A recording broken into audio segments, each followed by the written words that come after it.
సంసార పంక నిర్మగ్న సముద్ధరణ పండిత యజ్ఞ ప్రియా యజ్ఞకర్త్రి యజమాన స్వరూపిణి.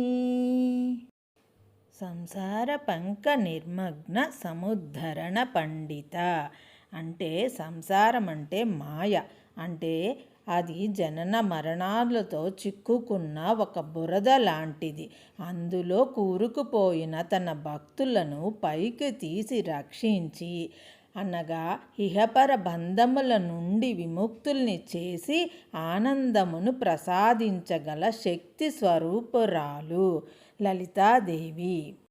యజ్ఞప్రియ అంటే అమ్మకు యజ్ఞములంటే ఇష్టం. ఎందుకంటే యజ్ఞములు చేయడం వలన ప్రకృతి ప్రపంచం అంతా కూడా సుభిక్షంగా ఉండి ప్రజలు ఆనందంగా ఉంటారు కాబట్టి. యజ్ఞకర్త్రి అంటే యజ్ఞములకు కర్త వంటిది. ఇది ఎలాగంటే సకల ప్రాణుల యందు అంతర్యామిగా దేవియే ఉన్నది కనుక ఆమెయే నిజమైన కర్తని గ్రహించవలెను. యజమాన స్వరూపిణి అంటే యజ్ఞములకు యజమాని అని అర్థం.